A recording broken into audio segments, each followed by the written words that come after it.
Documento 71. O desenvolvimento do Estado. O Estado é uma evolução útil da civilização. Ele representa o ganho líquido que a sociedade retira das devastações e dos sofrimentos da guerra. Até mesmo a arte política do estadista é meramente uma técnica acumulada para ajustar a disputa competitiva de forças entre as tribos e as nações em luta. O Estado moderno é a instituição que sobreviveu na longa luta pelo poder grupal. O poder maior finalmente prevaleceu e gerou uma criação de fato, o Estado, e junto o mito moral da obrigação absoluta de o cidadão viver e morrer pelo Estado. Mas o Estado não tem uma gênese divina, nem mesmo é um produto da ação humana volitiva intencional. É uma instituição puramente evolucionária e a sua origem foi totalmente automática. 1. O Estado embrionário. O Estado é uma organização social territorial reguladora. O Estado mais forte, o mais eficiente e duradouro, é composto de uma nação única, cujo povo tem uma língua, costumes e instituições em comum. Os primeiros estados eram pequenos, resultantes todos de conquistas. Eles não se originavam de associações voluntárias. Muitos foram fundados por nômades conquistadores que se arremetiam sobre grupos de pastores pacíficos ou colônias de agricultores para subjugá-los e escravizá-los. Tais estados resultantes de conquistas ficaram forçosamente estratificados. As classes tornaram-se inevitáveis e as lutas de classe sempre foram seletivas. As tribos de homens vermelhos ao norte da América nunca chegaram a se organizar de fato em um estado. Nunca progrediram mais adiante do que até uma confederação afrouxada de tribos, uma forma muito primitiva de estado. A que mais se aproximou de um estado foi a Federação Iroquesa. Mas esse grupo de 6 nações nunca funcionou de fato como um Estado e não conseguiu sobreviver por causa da falta de alguns elementos essenciais à vida moderna nacional, tais como 1. A aquisição e a herança da propriedade privada. 2. Cidades providas de agricultura e de indústrias. 3. Animais domésticos úteis. 4. Uma organização prática da família. Esses homens vermelhos ativeram-se à família materna e à herança de tio para sobrinho. 5. Um território definido. 6. Um chefe executivo forte. 7. A escravização dos prisioneiros. Ou eles os adotavam ou os massacravam. 8. Conquistas decisivas. Os homens vermelhos eram democráticos demais. Eles tinham um bom governo, mas este fracassou. Teriam finalmente evoluído até um estado caso não tivessem encontrado prematuramente a civilização mais avançada do homem branco, que estava buscando os métodos de governo dos gregos e dos romanos. O êxito do Estado romano baseou-se 1. Na família paterna. 2. Na agricultura e na domesticação dos animais. 3. Na concentração da população, as cidades. 4. Na propriedade e nas terras privadas. 5. Na escravatura, nas classes de cidadania. 6. Na conquista e na reorganização dos povos fracos e atrasados. 7. Num território definido e com estradas. 8. Em governantes pessoais e fortes. A grande fraqueza da civilização romana e um fator do colapso final do império foi a disposição, supostamente liberal e avançada, para a emancipação do jovem aos 21 anos de idade, e a liberação incondicional das moças, de modo que ficassem livres para casar-se com os homens da sua própria escolha, ou para circular pelo país tornando-se dissolutas. O dano à sociedade não consistiu nessas reformas em si mesmas, mas muito mais na maneira súbita e disseminada com que foram adotadas. O colapso de Roma indica o que pode ser esperado quando um estado é submetido a uma rápida expansão associada à degeneração interna. O estado embrionário tornou-se possível pelo declínio dos laços consanguíneos em favor da ligação territorial, e essas federações tribais foram, em geral, firmemente cimentadas pelas conquistas. Ainda que uma soberania que transcende a todas as lutas menores e a todas as diferenças grupais seja características do verdadeiro Estado, muitas classes e castas ainda persistem nas organizações estatais posteriores, como remanescentes dos clãs e das tribos de dias passados. Os estados territoriais mais recentes e maiores tiveram uma longa e amarga luta com esses grupos de clãs consanguíneos menores, o governo tribal passando pela aprovação de uma transição valiosa da autoridade da família para a do Estado. Durante tempos mais recentes, muitos clãs surgiram do comércio e de outras associações econômicas. O fracasso na integração do Estado resulta no retrocesso às condições técnicas governamentais do pré-Estado, tais como o feudalismo da Idade Média Europeia. Durante essas idades das trevas, o Estado territorial entrou em colapso, e houve um retrocesso até surgirem os pequenos grupos encastelados com o reaparecimento do clã e dos estágios tribais de desenvolvimento. Semi-estados semelhantes existem até mesmo atualmente na Ásia e na África, mas nem todos representam retrocessos evolucionários. Muitos formam núcleos embrionários de estados do futuro. 2. A evolução do governo representativo. A democracia, como um ideal, é um produto da civilização, não da evolução. Ide devagar, escolhei com cuidado, pois os perigos da democracia são: 1. A glorificação da mediocridade. 2. A escolha de governantes vis e ignorantes. 3. O fracasso em reconhecer os fatos fundamentais da evolução social. 4. O perigo do sufrágio universal nas mãos de maiorias pouco instruídas e indolentes. 5. A escravidão à opinião pública. A maioria nem sempre está certa. A opinião pública, a opinião comum, sempre atrasou a sociedade. Contudo, ela é valiosa, pois, conquanto retarde a evolução social, ela preserva a civilização. A educação da opinião pública é o único método seguro e verdadeiro de acelerar a civilização. A força é um expediente apenas temporário e o crescimento cultural irá acelerar cada vez mais se a arma que desfere projéteis der lugar à arma do voto. A opinião pública e os costumes são a energia básica e elementar da evolução social e do desenvolvimento do Estado, mas para que tenha valor para o Estado, deve ser não violenta na sua expressão. A medida do avanço da sociedade é diretamente determinada pelo grau com que a opinião pública pode controlar o comportamento pessoal e pelas regulamentações do Estado, por meio de expressões não violentas. Um governo realmente civilizado terá chegado quando a opinião pública estiver investida dos poderes do voto pessoal. As eleições populares nem sempre podem decidir corretamente as coisas, mas elas representam o modo certo até mesmo de fazer uma coisa errada. A evolução não produz, de imediato, a perfeição superlativa. Ela faz um ajustamento antes comparativo e de avanço prático.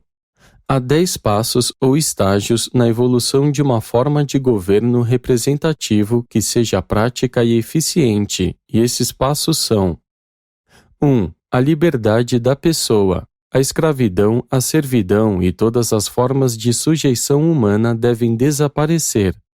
2. A liberdade da mente. A menos que um povo livre esteja bem instruído, preparado para pensar inteligentemente e para planejar com sabedoria, a liberdade em geral causa mais mal do que bem. 3. O âmbito da lei. A liberdade pode ser desfrutada apenas quando as vontades e os caprichos dos governantes humanos são substituídos pelos atos do legislativo de acordo com a lei fundamental aceita. 4. A liberdade de discurso. Um governo representativo é inconcebível sem liberdade para todas as formas de expressão, para as aspirações e as opiniões humanas. 5. A segurança da propriedade. Nenhum governo pode resistir muito se deixar de proporcionar o direito ao desfrute da propriedade pessoal de alguma forma. O homem anseia pelo direito de usar, controlar, dar, vender, alugar e legar a sua propriedade pessoal. 6. O direito de petição. O governo representativo assume o direito que os cidadãos têm de serem ouvidos. O privilégio de petição é inerente à cidadania livre. 7. O direito de governar. Não é suficiente ser ouvido. O poder de reivindicar deve progredir até a administração factual do governo. 8. O sufrágio universal. O governo representativo pressupõe um eleitorado inteligente, eficiente e universal. O caráter desse governo será determinado sempre pelo caráter e pelo calibre daqueles que o compõem. À medida que a civilização progride, o sufrágio, ainda que permanecendo universal para ambos os sexos, deverá ser efetivamente modificado, reagrupado e diferenciado de outros modos. 9. O controle dos servidores públicos. Nenhum governo civil será útil e eficiente a menos que os cidadãos possuam e façam uso de técnicas sábias para conduzir e controlar os cargos e os funcionários. 10. Uma representação inteligente e treinada.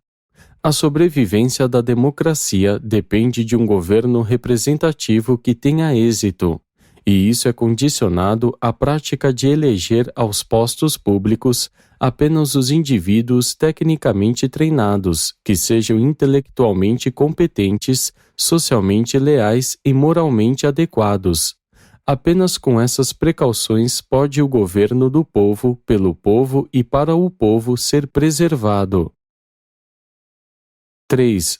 Os ideais do Estado. A forma política ou administrativa de um governo tem pouca importância, desde que forneça os elementos essenciais ao progresso civil: liberdade, segurança, educação e ordem social. Não é o que um Estado é, mas o que ele faz que determina o curso da evolução social. E, afinal, nenhum Estado pode transcender aos valores morais dos seus cidadãos, tais como exemplificados pelos seus líderes eleitos. A ignorância e o egoísmo assegurarão a queda mesmo do mais elevado tipo de governo. Por mais que seja de se lamentar, o egoísmo nacional tem sido essencial à sobrevivência social. A doutrina do povo eleito tem sido um fator primordial na fusão das tribos e na edificação da nação até os tempos modernos. Mas um Estado só pode atingir os níveis ideais de funcionamento quando todas as formas de intolerância sejam controladas. Elas são para sempre inimigas do progresso humano, e a intolerância é mais bem combatida sob a coordenação da ciência, do comércio, das diversões e da religião. O estado ideal funciona sob a força de 3 impulsos poderosos coordenados. 1. A lealdade ao amor, que advém da realização da irmandade humana. 2. O patriotismo inteligente, baseado em ideais sábios. 3. O discernimento cósmico, interpretado em termos de fatos, de necessidades e de metas planetárias. As leis do estado ideal são poucas em número e passaram da idade do tabu negativo para a era do progresso positivo, da liberdade pessoal, consequência de um autocontrole individual mais acentuado.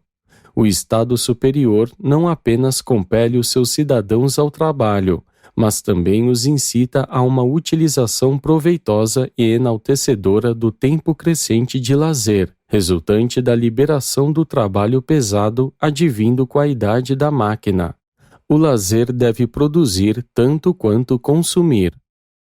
Nenhuma sociedade tem avançado o suficiente quando permite a ociosidade ou tolera a pobreza. Mas a pobreza e a dependência nunca poderão ser eliminadas se as linhagens defeituosas ou degeneradas forem sustentadas livremente e se lhes for permitido reproduzir-se sem restrição. Uma sociedade moral deveria almejar preservar o autorrespeito dos seus cidadãos e proporcionar a cada indivíduo normal uma oportunidade adequada de autorrealização. Esse plano de realização social produziria uma sociedade cultural da mais elevada ordem. A evolução social deveria ser encorajada pela supervisão governamental, exercendo um mínimo de controle regulador. O melhor Estado é aquele que coordena o máximo, enquanto governa o mínimo. Os ideais do Estado devem ser alcançados pela evolução, pelo crescimento lento da consciência cívica, o reconhecimento da obrigação e do privilégio do serviço social. Depois do fim da administração por empreguismo e oportunismo político, a princípio, os homens assumem as responsabilidades do governo como um dever. Porém, mais tarde, eles buscam essa administração como um privilégio, como a maior honra. O status da civilização, em qualquer nível, é fielmente retratado pelo calibre dos cidadãos que se apresentam voluntariamente para aceitar as responsabilidades do Estado. Numa comunidade real, a questão de governar cidades e províncias é conduzida por especialistas e é administrada exatamente como quaisquer outras formas de associações econômicas e comerciais de pessoas. Nos estados avançados, o serviço político é considerado como sendo digno da mais elevada devoção dos cidadãos. A maior ambição dos cidadãos mais sábios e mais nobres é ganhar o reconhecimento civil, é ser eleito ou apontado para alguma posição de confiança no governo, e esses governos conferem as suas mais elevadas honras de reconhecimento por serviços aos seus servidores civis e sociais. Na sequência da ordem, as honras são concedidas em seguida aos filósofos, aos educadores, aos cientistas, aos industriais e aos militares. Os pais são devidamente recompensados pela excelência dos seus filhos, e os líderes puramente religiosos, sendo os embaixadores de um reino espiritual, recebem as suas recompensas reais em um outro mundo. 4. A civilização progressista. A economia, a sociedade e o governo devem evoluir se querem permanecer. As condições estáticas em um mundo evolucionário indicam decadência. Apenas perduram aquelas instituições que se movem para a frente junto com a corrente evolucionária. O programa progressivo de uma civilização em expansão abrange: 1. A preservação das liberdades individuais. 2. A proteção do lar. 3. A promoção da segurança econômica. 4. A prevenção das doenças. 5. A educação compulsória. 6. O emprego compulsório. 7. Uma utilização proveitosa do lazer. 8. Os cuidados pelos desventurados. 9. O aperfeiçoamento da raça. 10. A promoção da ciência e da arte. 11. A promoção da filosofia, da sabedoria. 12. A ampliação do discernimento cósmico, da espiritualidade.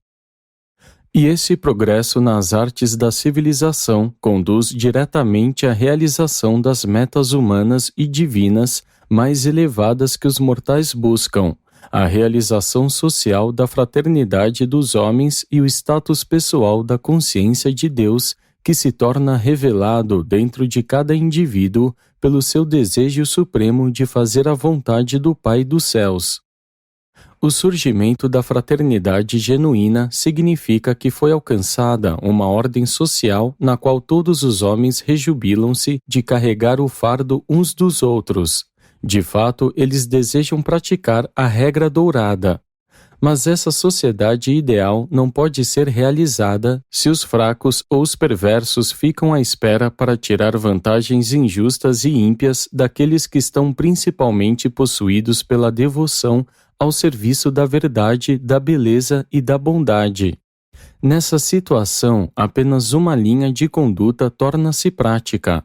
Os adeptos da regra de ouro, podendo estabelecer uma sociedade progressista, na qual eles vivem de acordo com os seus ideais enquanto mantêm uma defesa adequada contra os companheiros ignorantes que poderiam procurar explorar as suas predileções pacíficas ou destruir a sua civilização em avanço. O idealismo não poderá sobreviver nunca em um planeta em evolução, se os idealistas de cada geração permitirem a si próprios ser exterminados pelos níveis mais vis da humanidade. E aqui está o grande teste do idealismo. Pode uma sociedade avançada manter aquela prontidão militar que a torna protegida contra todos os ataques dos seus vizinhos, amantes da guerra, sem cair na tentação de empregar essa força militar em operações ofensivas contra outros povos, com propósitos de ganho egoísta ou de engrandecimento nacional? A sobrevivência nacional demanda prontidão. E só o idealismo religioso pode impedir que a prontidão seja prostituída pela sua transformação em agressão. Apenas o amor e a irmandade podem impedir que os fortes oprimam os fracos. 5. A evolução da competição. A competição é essencial ao progresso social, mas a competição desordenada gera violência. Na sociedade atual, a competição está, aos poucos, substituindo a guerra ao determinar o lugar do indivíduo na atividade produtiva, bem como ao decretar a sobrevivência das próprias indústrias. O assassinato e a guerra diferem entre si pelo status perante os costumes. O assassinato tendo estado fora da lei desde os primeiros tempos da sociedade, ao passo que a guerra nunca foi totalmente proscrita pelas leis da humanidade. O estado ideal assume regulamentar a conduta social apenas o suficiente para afastar a violência da competição individual e para impedir a injustiça na iniciativa pessoal. E aqui está um grande problema de ordem estatal. Como garantir a paz e a tranquilidade na atividade produtiva, como pagar os impostos para sustentar o poder do Estado e, ao mesmo tempo, impedir que os impostos prejudiquem essas atividades e que o Estado se torne um parasita ou um tirano. Durante as idades iniciais de qualquer mundo, a competição é essencial à civilização progressiva. À medida que a evolução do homem progride, a cooperação torna-se cada vez mais eficaz. Nas civilizações avançadas, a cooperação é mais eficiente do que a competição. O homem primitivo é estimulado pela competição. A evolução primitiva é caracterizada pela sobrevivência do mais apto biologicamente, mas as civilizações posteriores são mais bem promovidas pela cooperação inteligente, por um espírito de fraternidade compreensiva e pela irmandade espiritual. Bem verdade é que a competição na indústria leva a desperdícios excessivos, tornando-se altamente ineficaz. Mas nenhuma tentativa de eliminar essa perda na atividade econômica deveria ser encorajada, se os ajustamentos acarretarem até mesmo a mais leve anulação de qualquer das liberdades fundamentais do indivíduo. 6.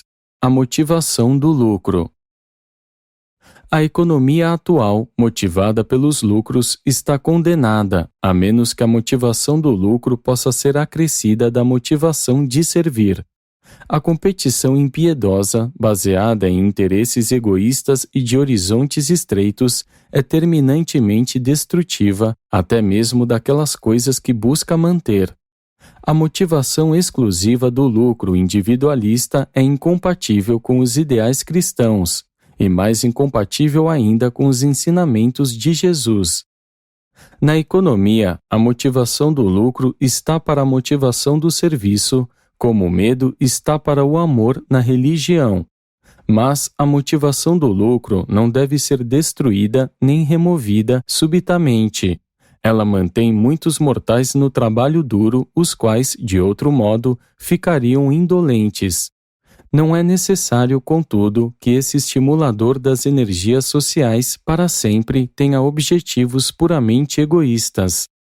O motivo do lucro nas atividades econômicas é de todo vil e totalmente indigno de uma ordem avançada de sociedade. Contudo, é um fator indispensável no decorrer das primeiras fases da civilização. A motivação do lucro não deve ser afastada dos homens até que eles estejam imbuídos de tipos superiores de motivações não lucrativas, para os seus esforços econômicos e para os seus serviços sociais. Os anseios transcendentes de uma sabedoria superlativa, de uma fraternidade fascinante e da excelência na realização espiritual. 7. A educação. O estado duradouro é fundamentado na cultura, dominado pelos ideais e motivado pelo serviço. O propósito da educação deve ser adquirir a habilidade, buscar a sabedoria, realizar a individualidade e alcançar os valores espirituais. No estado ideal, a educação continua durante a vida e, algumas vezes, a filosofia torna-se a principal busca dos seus cidadãos. Os cidadãos dessa comunidade buscam a sabedoria como uma ampliação do seu discernimento dos significados nas relações humanas, das significações da realidade, da nobreza dos valores, das metas da vida e das glórias do destino cósmico. Os urantianos podem e devem ter a visão de uma nova sociedade cultural bem mais elevada. A educação saltará para novos níveis de valor quando ultrapassar o sistema da economia baseado puramente na motivação do lucro. A educação tem sido, por muito tempo, regionalista, militarista, exaltadora do ego e buscadora do sucesso. Ela deve finalmente ser aberta para o mundo, tornar-se idealista, autorrealizadora e abrangente do ponto de vista cósmico. A educação passou, recentemente, do controle do clero para o dos advogados e homens de negócios, e, finalmente, deve ser entregue aos filósofos e cientistas. Os educadores devem ser seres livres, líderes de fato, com o fito de que a filosofia, a busca da sabedoria, possa tornar-se a busca principal na educação. A educação é a ocupação maior da vida. Deve continuar durante toda a vida e de um modo tal que a humanidade possa gradualmente experimentar os níveis ascendentes da sabedoria mortal que são: 1. O conhecimento das coisas. 2. A compreensão dos significados. 3. A apreciação dos valores. 4. A nobreza do trabalho, o dever. 5. A motivação das metas, a moralidade. 6. O amor pelo serviço, o caráter. 7. A clarividência cósmica, o discernimento espiritual.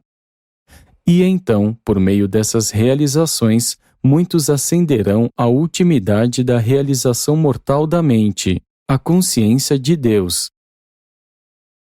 8. O caráter estatal.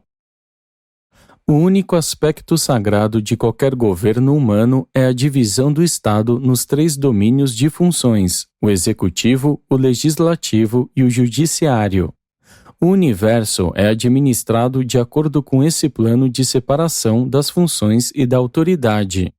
À parte esse conceito divino de regulamentação social efetiva ou de governo civil, pouco importa a forma de Estado que um povo possa escolher, desde que os cidadãos estejam sempre progredindo no sentido da meta de um autocontrole maior e de um serviço social ampliado.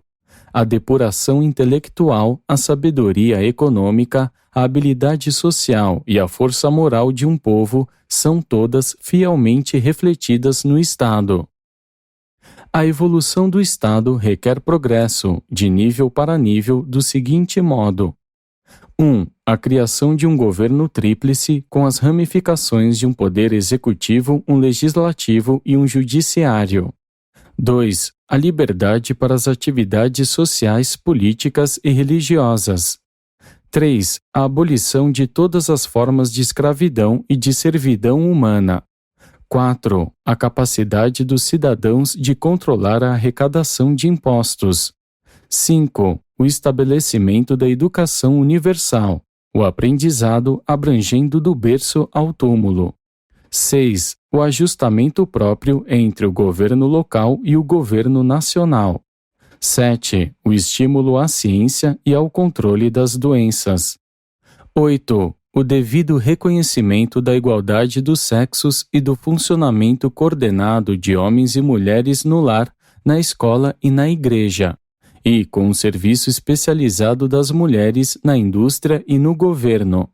9. A eliminação da escravidão do trabalho por meio da invenção da máquina e pela subsequente mestria sobre a idade da máquina. 10. A conquista dos dialetos, o triunfo de uma língua universal.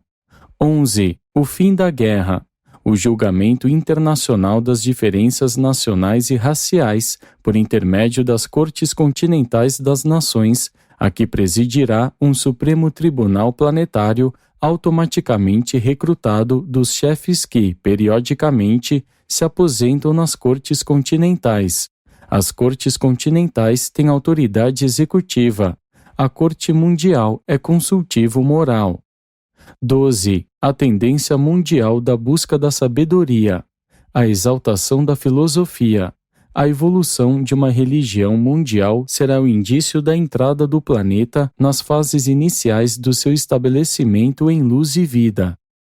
Esses são os pré-requisitos do governo progressivo e os sinais de identificação do estado ideal. Urântia está longe da realização desses ideais elevados, mas as raças civilizadas já tiveram um começo. A humanidade está na marcha em direção a destinos evolucionários mais elevados.